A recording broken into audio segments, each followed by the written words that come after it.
hello. Hope everyone is doing well today. I just wanted to jump on real quick on Soul Sisters platform today. I know I usually come on at 7, but we're still recovering from our Uganda trip. But I did want to come on today and just give a shout out to some people that supported me in my vision of going to Uganda.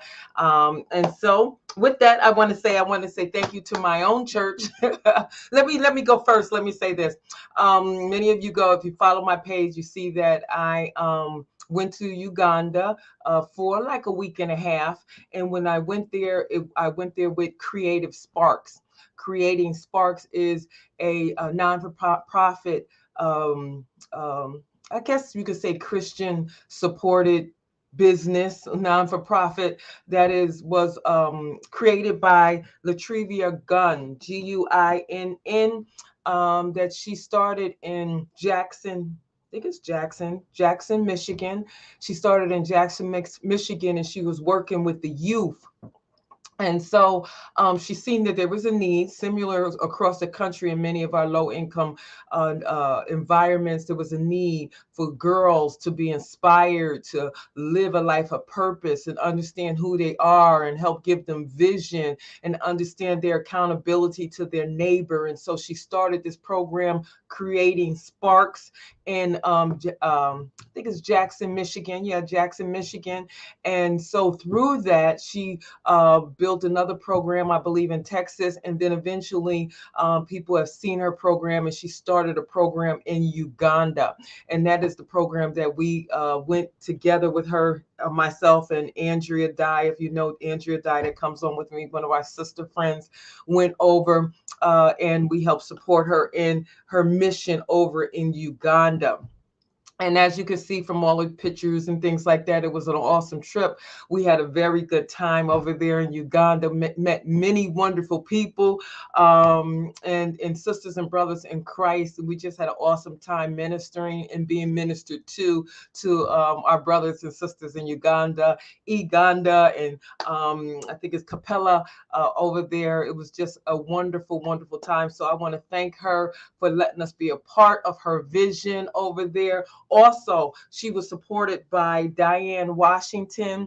Diane Washington is also from Jackson, Michigan, and her program is Young People of Purpose. So they united together, bringing, and this is what was special about the trip, that they brought youth over there from the Michigan area to Uganda so they can see what brothers and sisters and what out of the country environments look like. So each of them had three youths that they brought, three girls from each side that, really united because they really support each other.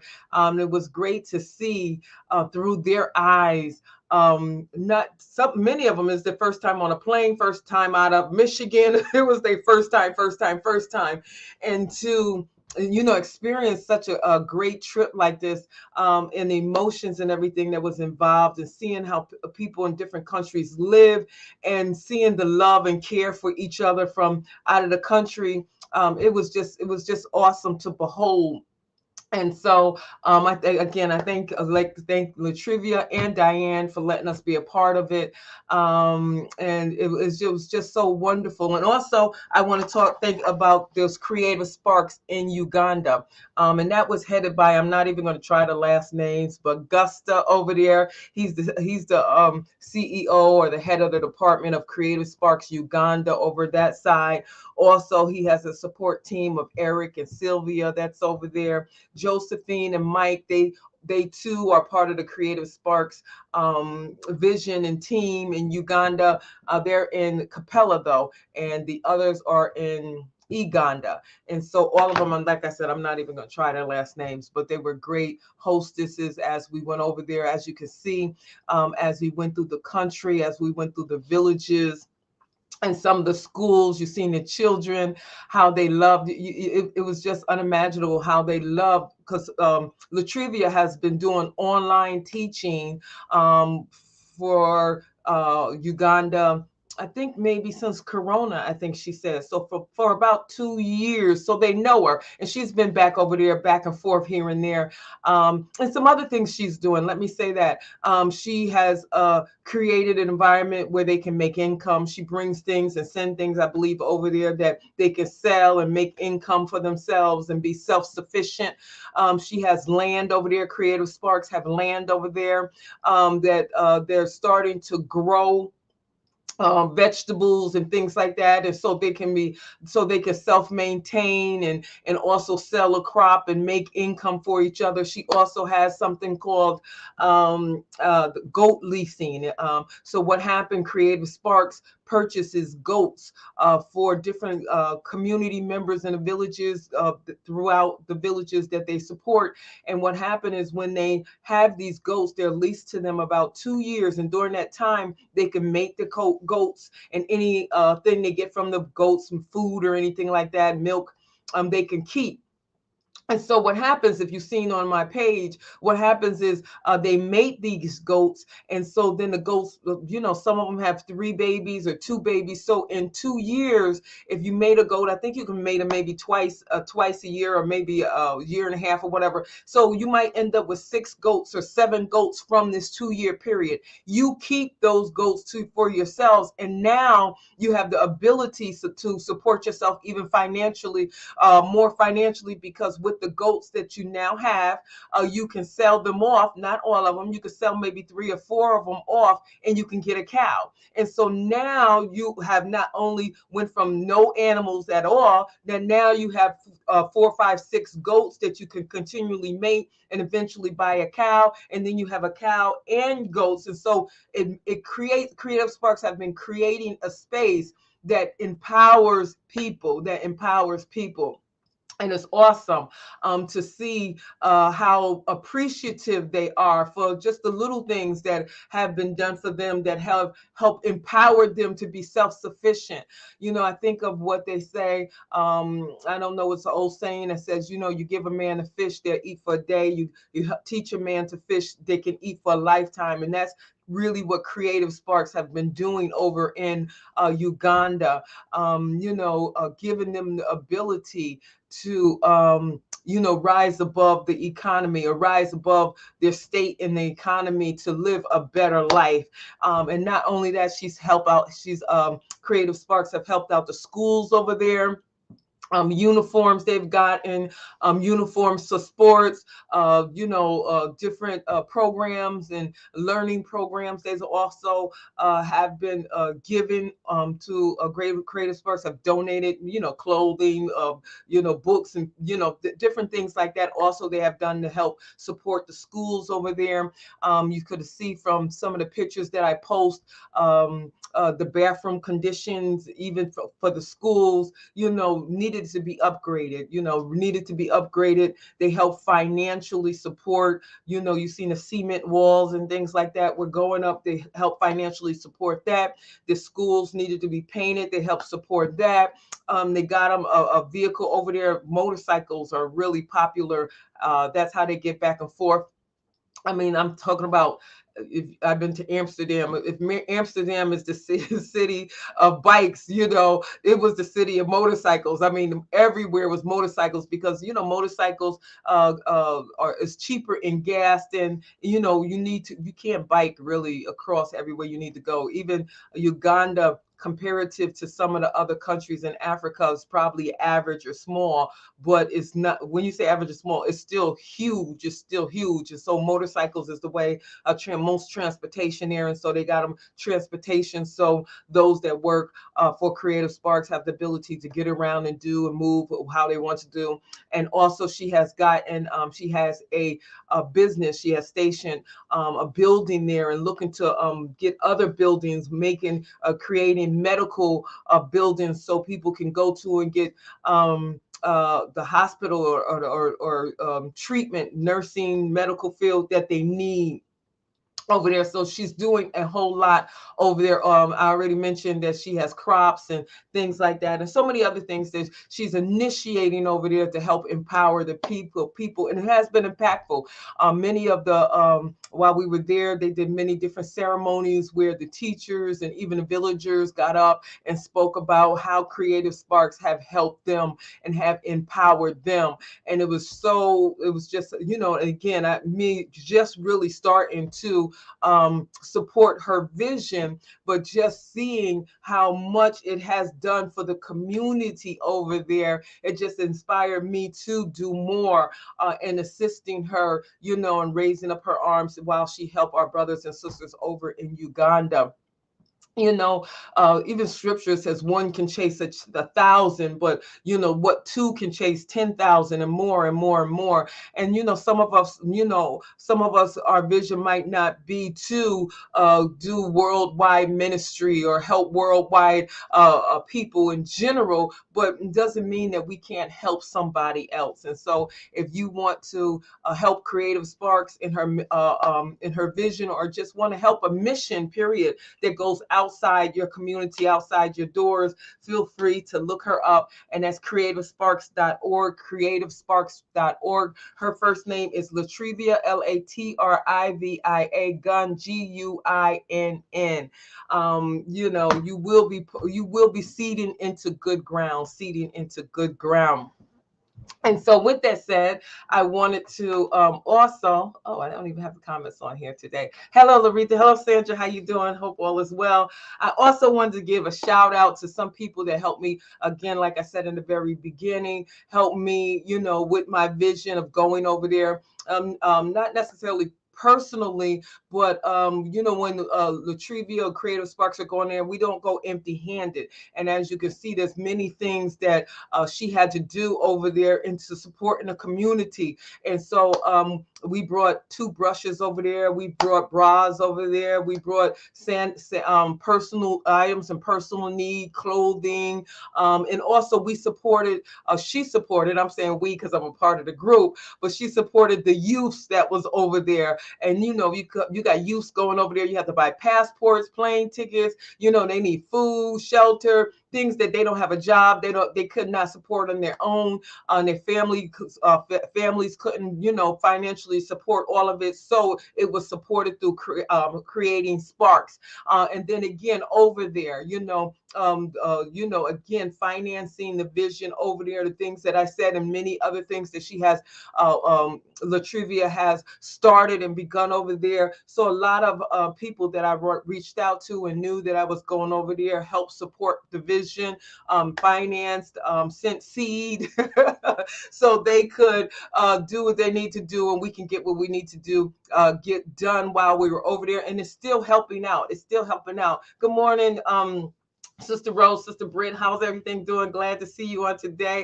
And so I wanted to give them a shout out, and I'm giving them a shout out.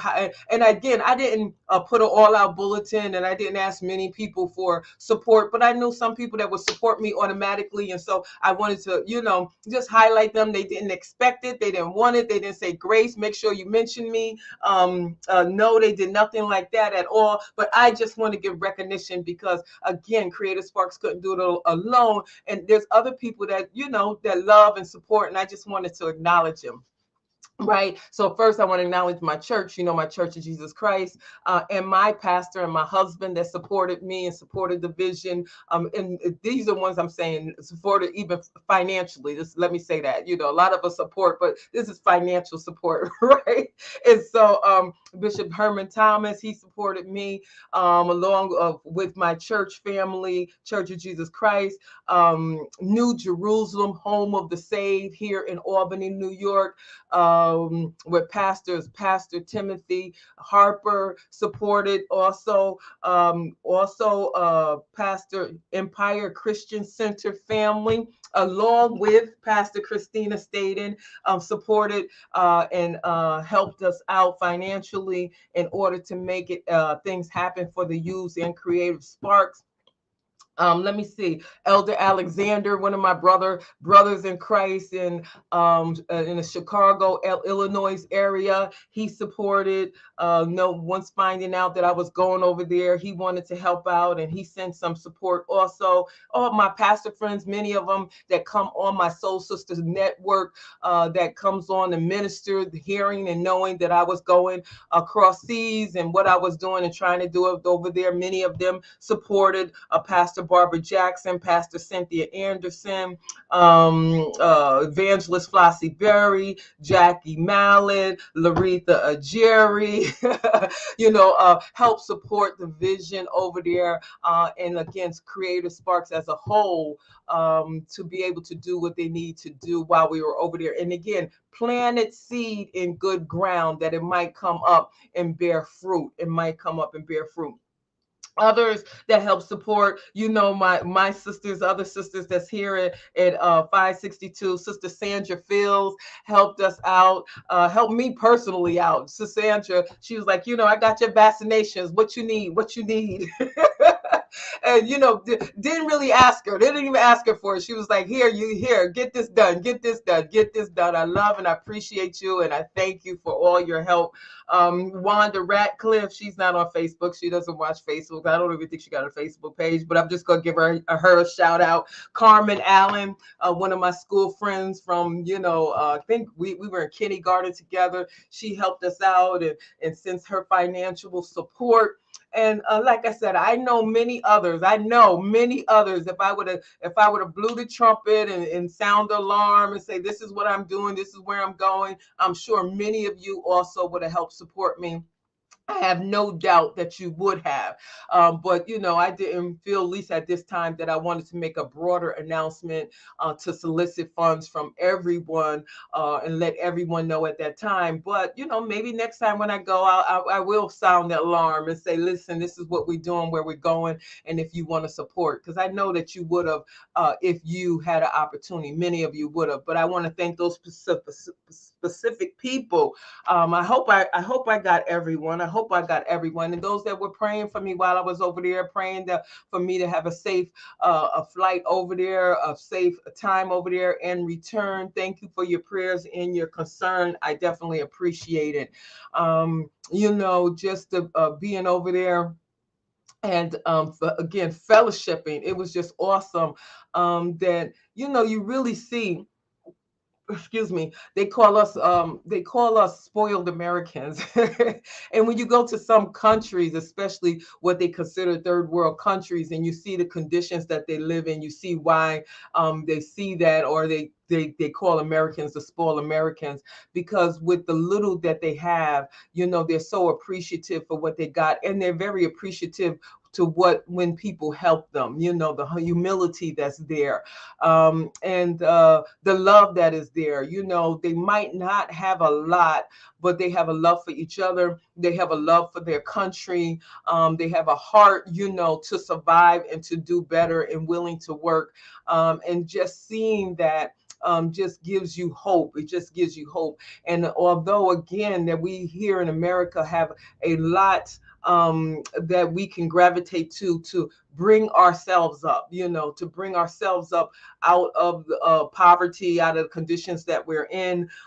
We have access to health. We do. We don't have the greatest healthcare system, period, but we do have we have access to health. And then we also have access to,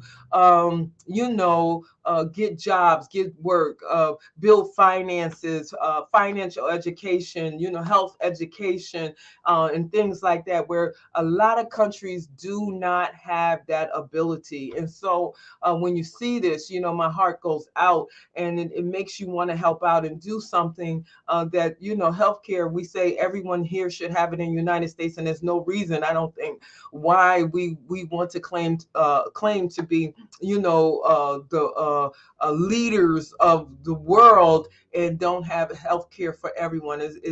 Is ridiculous. But again, a lot of some third world countries do have health care for all, but and you see the ravishment of the land and things like that. And again, people still struggling just to get basic needs. And so I was just so happy to be a part of a group that went over there not to get what can I get from Uganda, what can I get from Africa, what can I claim there, but to give back, to give and to help. I was just so happy to be in that position that I was a part of a bigger picture to seed into something greater and bigger, that can help a community of people that wanted the help and was happy to have it. And I guess that was the overall feeling that I got, that I was just so happy to have seeded into people that appreciated and that was running with it. Latrivia really started her ministry over again here in Michigan, helping girls to inspire them with vision and power and understanding who they are and giving them a sense of self and purpose and letting them understand what their accountability was to their community. And when she brought that over to Uganda, it wasn't just the girls that wanted this teaching. It wasn't just the girls. Her main focus here in Michigan was girls, but over there, boys was connected to it. They wanted to be a part of the vision. They wanted to grow. They wanted to be inspired. And so it's greater over there in Uganda. And then even from there, older people, mothers and uncles and fathers, they wanted to be to sit down at the table and understand vision and how to bring purpose and how to grow and how to identify with yourself and self-purpose and self-love and love in a community. And the testimonies. One testimony that was shared that she had asked some of the men folks, and she said, so what have Creative Sparks done for you? What have Creative Sparks done for you? And one of the men said, I stopped beating my wife. And she was like, you stopped beating your wife? And he goes, yeah, I stopped beating my wife. I guess, that just being under the pressure of, not being able to be the man, not being able to feed and provide for the family, he was taking this out on his wife. And so just being a part of Creative Sparks and getting the downloads of purpose and knowing who you are and helping them become self-efficient brought a reality to him to what he was doing was not right. And so therefore he stopped doing it. And that right there is a blessing, that if a brother can come to an understanding that, life is bigger than my violence against a woman or a lesser vessel. And that, my purpose is here to help grow and to love and grow the community. That right there, if that was the only testimony I heard, that right there was a great testimony. But that's not the only testimony. There were so many other testimonies. When we went to the villages, to see the heads of the villages, because they have village heads, and how they, bent on knee and shook her hand and thanked her so much for what she has done. And you see them in one of them, they were up dancing and shouting and singing, just having a fun, festive time, appreciating, and again, I was there, after some of the villages were clean and they wanted her to go through their houses and see how everything is clean and how, because sometimes in some of the villages, they're not health conscious. They're not health conscious. And so part of her program is helping them understand how to keep things that are clean separated from things that are unclean, and how to have a different house or housing, and even keeping, their animal spaces clean and things like that, and pots and pans clean, and using water and washing your hands and throwing away garbage in certain areas, because a lot of times people are sick because they are not practicing good sanitary things. And so she brought that, and they were learned on that. And so, many of them wanted her to come through their house and walk through so she could see how they had implemented her practices, how they made wooden shelves with, sticks and stuff, and their pots were off the ground and they were turned upside down on the shelves, and in their storage thing, it was clean and swept out, and in cool places they stored their grains and things like that, and their outhouse was was further out, and the yard and stuff was swept. And you seen the difference as I went through the city and some of the villages where trash and stuff was really on the front lawn and in the back lawn, and the animals was eating around it and in it, and the children also, where her villages, the villages that she supported and that she ministered to, were a lot cleaner and neater and more taking care of their property. They respected the property and environment and things like that. It was just so wonderful that you could see the growth, and they appreciated the support. Again, not a handout, but a help up. And having that help up, they were appreciative that they had the opportunity to get a help up, and now they can support themselves. And you can see it from family, from one of the village. We went through the village, we looked at several houses, and they wanted some of them. We couldn't look at all of them. Maybe it was 30 houses in one village, and we couldn't go through every single house. But some of them called, no, please come by here, I want you to see my house. It was one lady individual, one in particular. She wasn't married, she was single, and she was doing everything on her own. And she was like, come.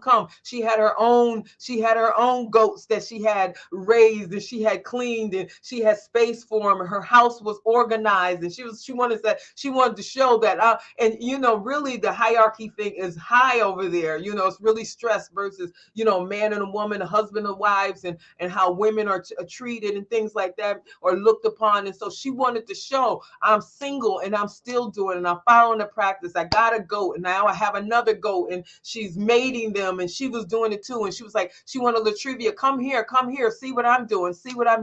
And it was so beautiful, the pride they took in of building and getting where they're at now. Again, a help up, showing that if I trust you with something, that they took it and they built on it.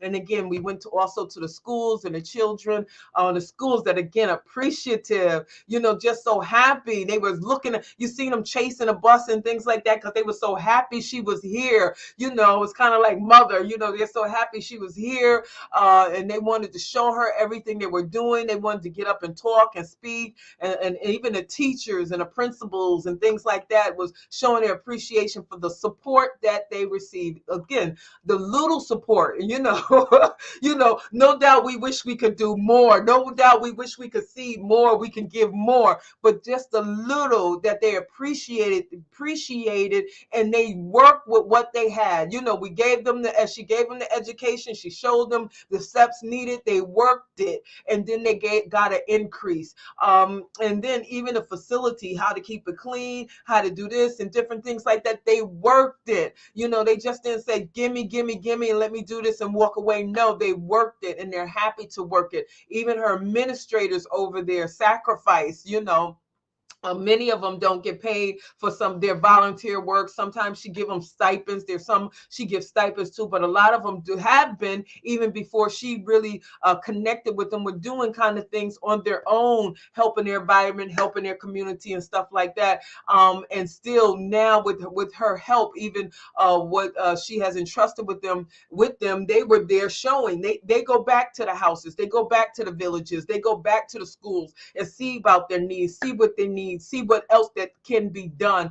Say, for instance, with the goats, they have a veterinarian that goes out, I think twice a month, that checks on the goats, teach them how to feed them, teach them how to work with them, teach them how to keep them clean and things like that.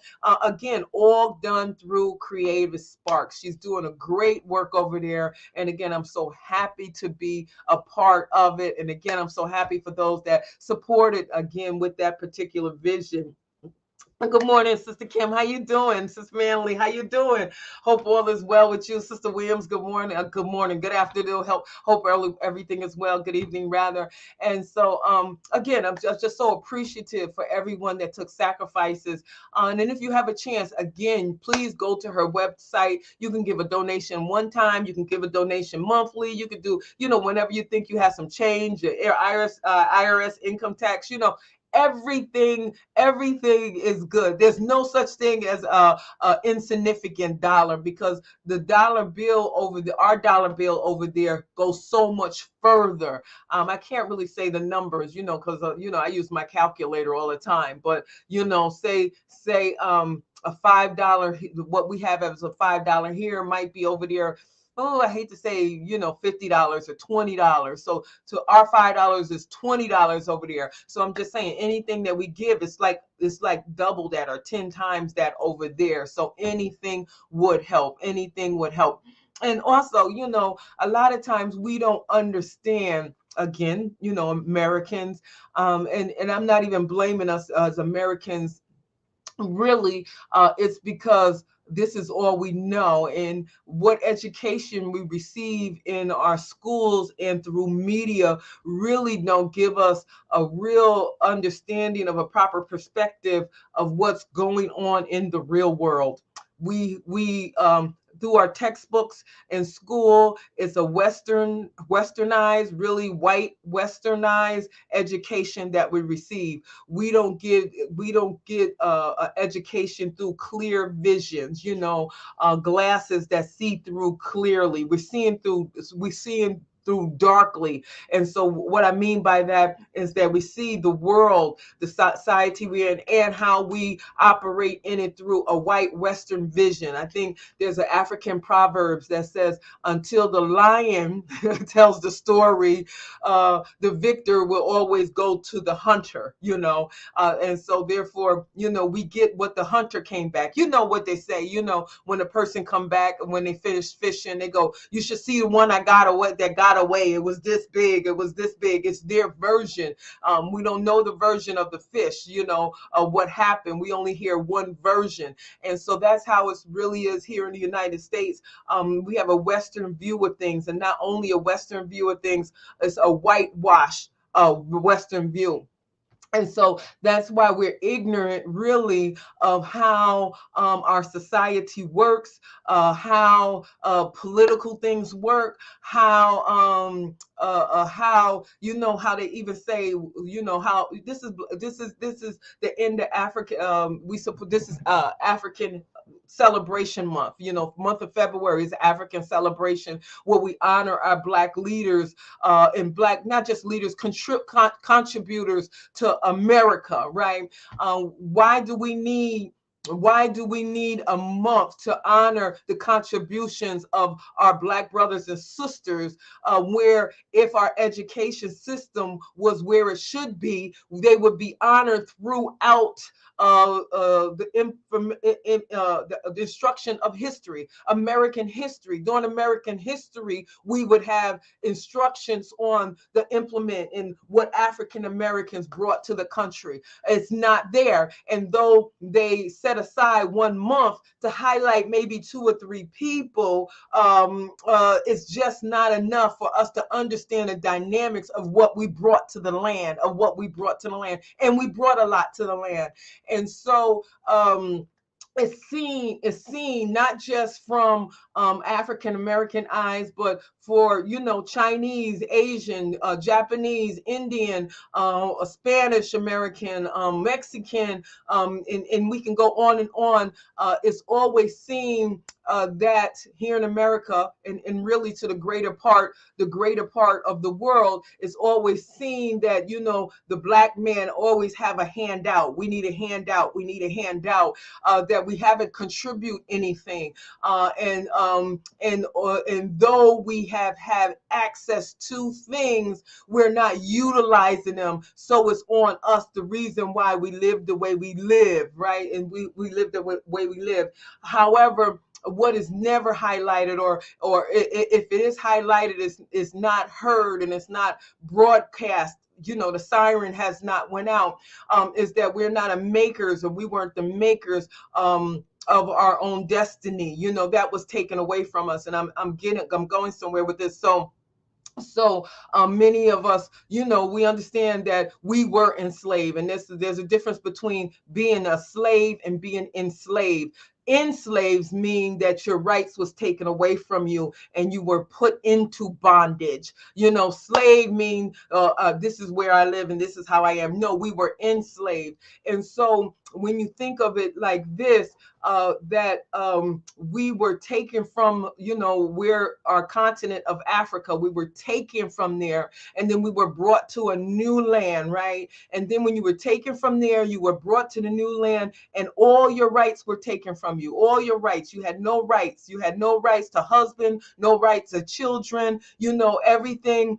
You were subservient to people you didn't know, a language you didn't understand. You weren't taught to read and write. You wasn't taught, or you weren't given anything. Nothing was your own. You were sold off in the middle of the night. Your child was ripped away from you. You didn't have a sanction of matrimony. Your husband was taken from you. Your body was not your own. Your body was taken from you. Your child was taken from you, your husband. And you have to look at the long-term effect of this, the long-term effect. This didn't happen for just a month, a year. This happened for decades. Even when they stopped taking people from Africa to America, slavery still existed here, right? Still, they breeded us like horses and cows and animals, and still sold off our baby and sold off our children and violated our body and violated the men. Men also, men were violated also. And so, and wake up one morning and you go from living in Virginia or living maybe in Baltimore, Washington, basically a comfortable life, not the best life, but a comfortable life. And Southerners would come up the turnpike or come up and buy slaves to take back to Florida to do fruit and cane and tobacco, and they would bring them down. And so, for all of a sudden, you might wake up. You were living in Baltimore or Washington, and now you wake up and your master have sold you off to somebody that came up from the South, and now you're literally walking down to Florida, and you're leaving family, and you're leaving your people, your friends, everything that you knew, to a different life. And so this consistently, and then after that, to when freedom do come, when change do come, and now that you're free, now you weren't given a helping hand. Like you understand, like many of the foreigners that come over here that are suffering because their land, their country is not treating them right, and the United States go over there and we say, come here, and we bring them to America.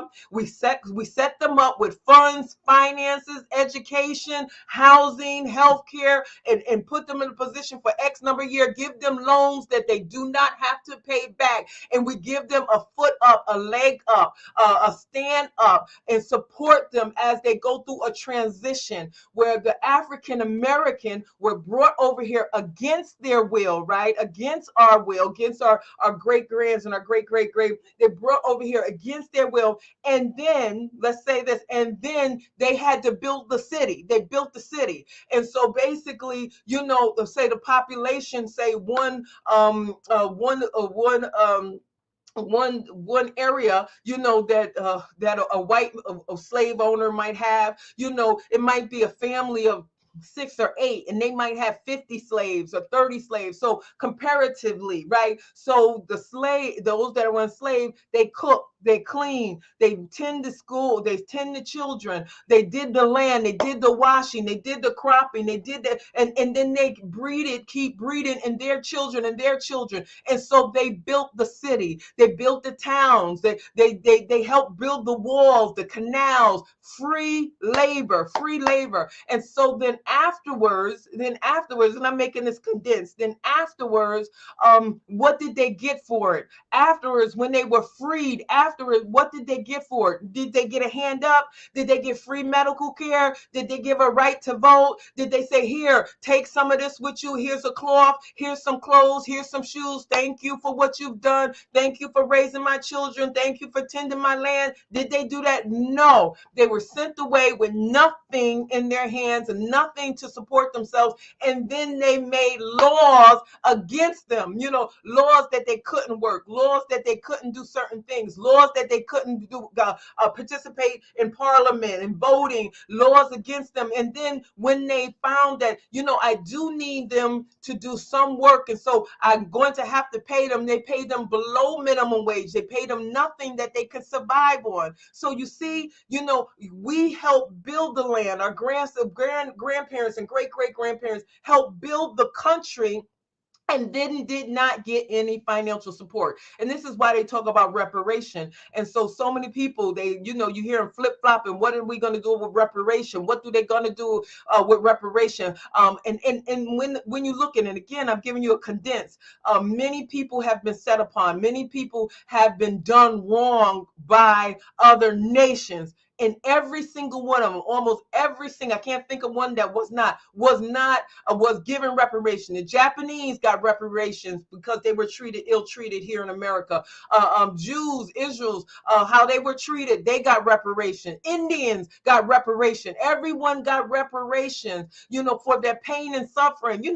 Because of your pain and suffering from what I did, I'm giving you reparation. Everyone got reparation, but the African Americans were the only ones that did not give reparation. If anything, what did they get? They got their men being drug off and put in chain gangs. They got now they populated. It was systematically done. And again, I can't go through everything, but systematic. It's not by chance that the black man keep getting pulled over and jailed and sentenced for no crimes or little crimes. It's not by happen chance. People make money off of people that are in jail. There's people that make money off of jail people. So when the jails is full, that means income comes in their pockets. It might as well be on the stock market. Yeah, on the stock market, because it's money in people in jail. So I have to keep financing. I have to keep people in jail in order for me to build my wealth. It's systematically done. Why? Because we wanted to be free. Because we wanted self-ownership. We wanted to be able to live for ourselves and for our family. This is why. And so the travesty here. And so again, I wanted to say, as I go through the country, and as you know, I've went through the country, and I've been to other countries in Europe and different countries in Europe, Greece and Paris and Egypt, and we've been around, and to see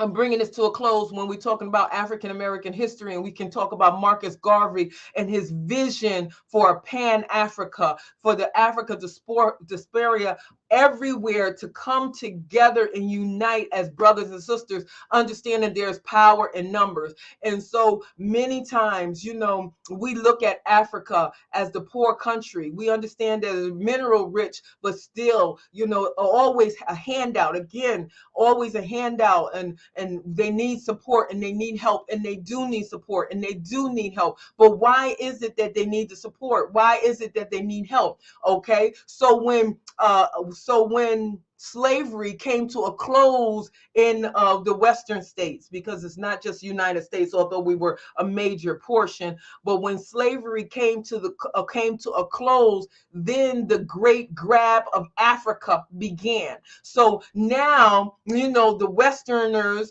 the Britain, the Spain, the Portuguese, the Germans, now France, now the states is no longer fruitful. They utilized it, and they took the mineral enriched and things like that from America, and now everything is shutting down here. Now where am I going to get my wealth? Now where am I going to pay so my kids can still live in riches and gold? I mean, literally. You go over to those countries, you think you've been at the Rockefellers mansions upstate. You think you've been into their mansions, and you see it's gold and marble. You go to England, you go to Paris, and you go to some of those chateaus and some of those houses there, and you really will see the wealth, right? How they threw around the wealth. And so where are they going to maintain their wealth? That's when the great grab came to Africa, where literally they were in Germany, and they took the continent of Africa Africa, and they literally tore it apart and say, France is going to get this, Germany is going to get this, England is going to get this, Spain is going to get this, Holland is going to get this, Portugal is going to get this, Italy is going to get this. And they literally moved into Africa. They moved into Africa. Okay, so now already they took out a high portion of population of Black Africans out of Africa and moved them over to the United States. So now they're skimpy all by themselves. Now they're weak. They're weak because they're a major part. They suffered from the taking of their, and they didn't take the weak. They didn't take the weak. They took the strong. You know, how can you take weak people and bring them over to South America and all of a sudden they're having your children and building your wealth? They weren't taking the weak. They were taking the strong. You know, they was checking the teeth. They were checking the body, checking the arm. They would see whether you're going to be able to maintain and give them a profit. They weren't taking the men that walk with canes and the women, you know, that was out of their childbearing years. No, they were taking the strong. And so now we have the strength that came out of Africa, the warriors that came out of Africa, the strong that came out of Africa, the might that came out of Africa, that we have taken that, and now we have taken them across seas to build our countries, to build our new land. And so now slavery has been abandoned here.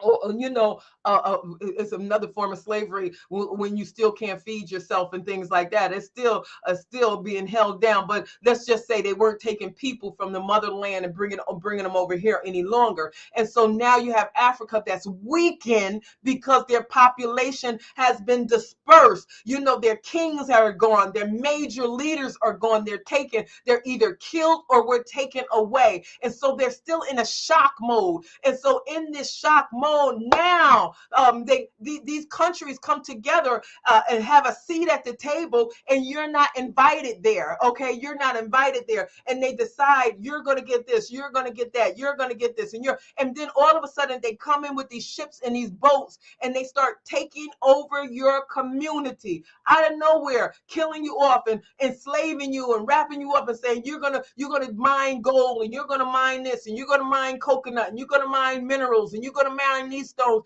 in your own land, So they became slaves in their own land. So now the major population is gone, and now they're enslaved in their own land. And it took, again, now they're already displaced, and now they're fighting. They're coming up another generation that's saying, no, this is not what we want. This is not how we want to live. This is not we don't want the white man in our territory. We don't want them taking over our land. And they had to fight their freedom. You know the story of Nelson Mandela, you know, fighting against, you know, they want to be self-governed. And so even when this happened, again, similar to America, you know, they gave them self-government, not willingly. They had a whole lot of things attached to it, but eventually, even when they moved out of Africa, then what did they leave behind? Okay, what they was already displaced, and so what did they leave behind? Many of them took the money, took the wealth of Africa out with them back to their country, and left them with nothing, empty buildings, not able to utilize them, didn't leave the machinery, didn't leave the programs, didn't leave the downloads, what to do, how to do it, how to become sufficient, you know, nothing, just stripped them and left them and be quiet, because because they no longer wanted to be subjugated. And so I say this, you know, that we, you know, the African diaspora, that, you know, can understand, you know, not just your story, but the bigger picture of it, And this is, again, I'm going to Marcus Garvey. He's seen the bigger picture of it. He understood the bigger picture of it, how we all was a product of the Western European invasion, whether the invasion of Africa, and how from Africa.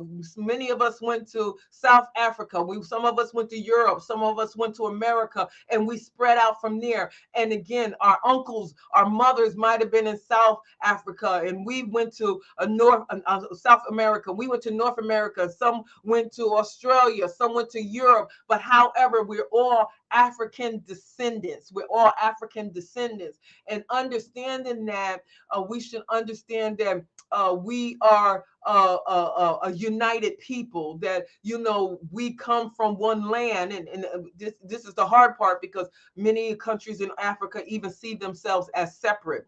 They are separate. The different countries in Africa, they see themselves as, but they don't understand, although they see themselves separate.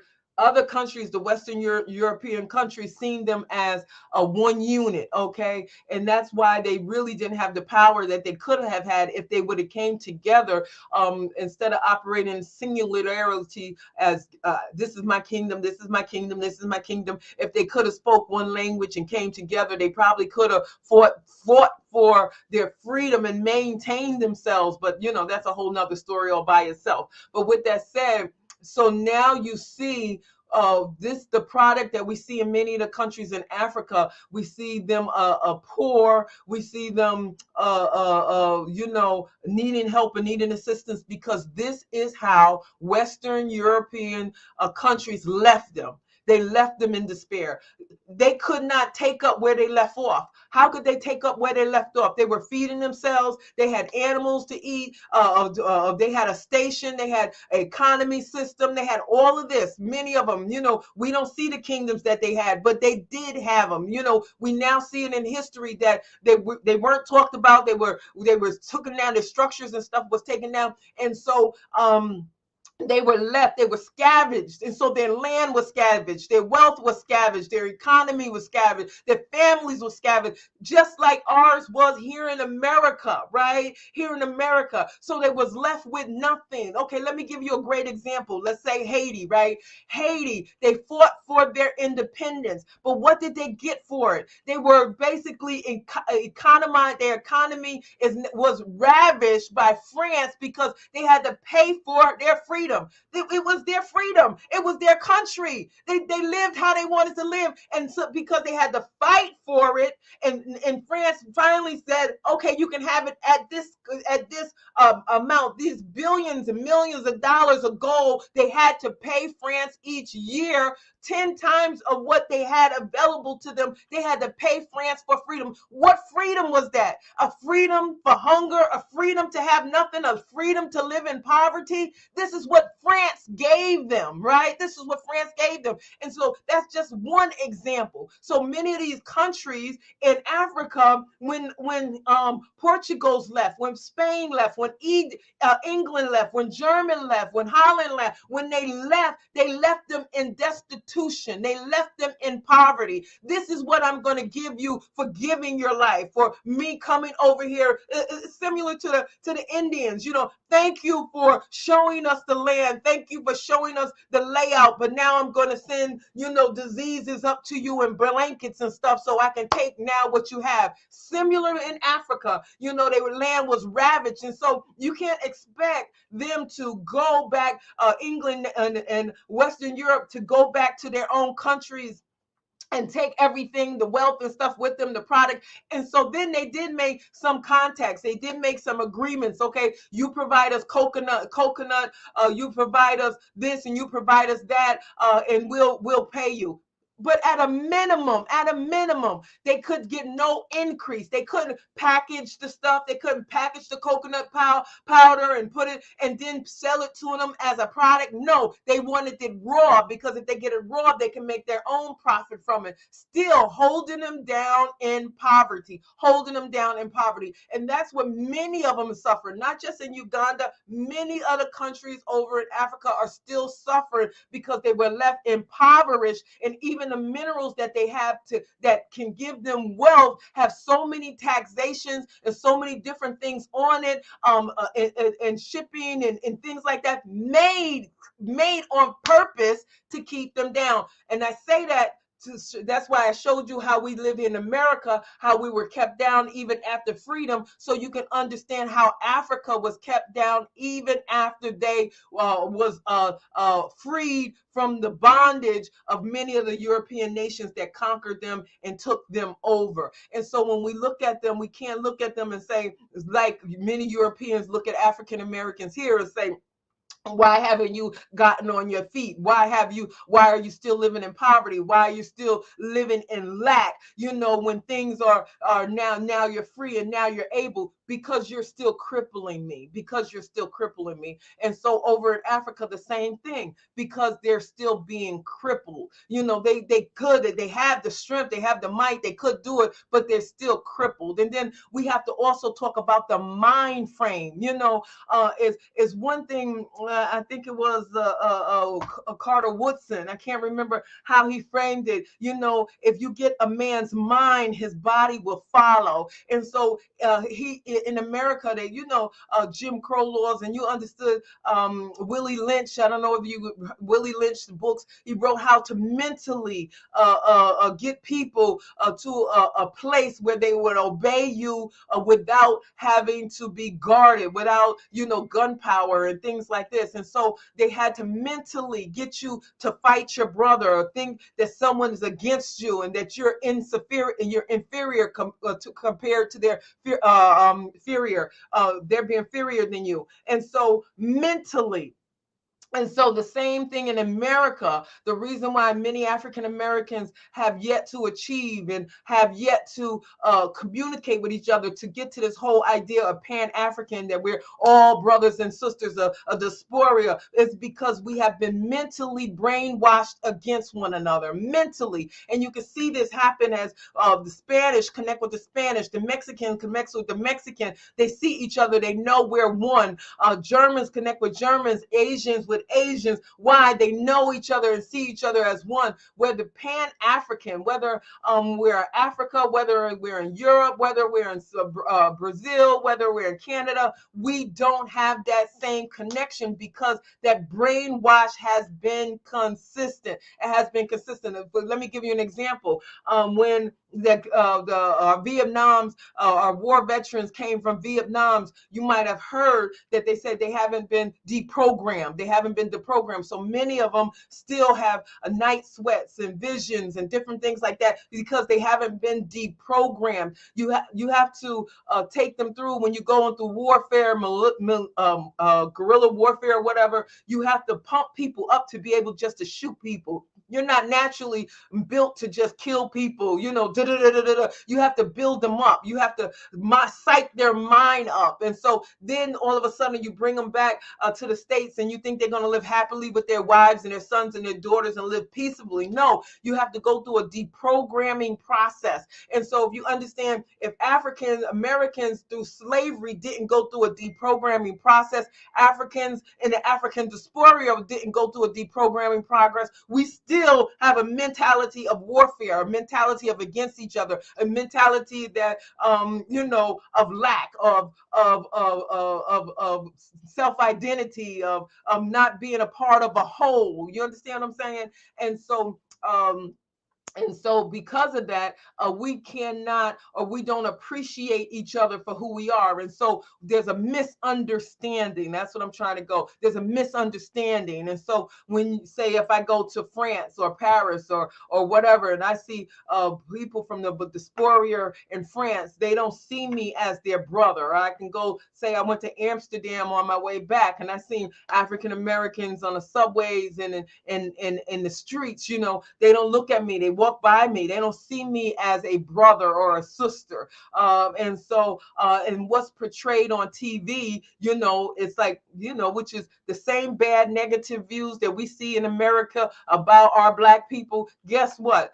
Over in the other nations, they're seeing that same TV show. They're seeing the same news. They're reading the same headlines. And so they have an assumption that all Americans are like the ones that are highlighted on TV. Not the Bill Cosby show, which showed the African Americans as, good families, that go through different problems, but still innate good. No, they don't see us as that. They see us as the highlights, right? And so they because they see us as those highlights, they feel a certain type of way, about the Americans, African Americans here in America, when it's not true. And so when they see us, when we went over to Uganda, or even when we went to Egypt, when we went to Greece, they look at us and say, wow, you guys go on vacations. Wow, you guys live, you look decent. You're not argumentative and cursing and yelling, and you're different. Why? Because they only shown one thing over there, right?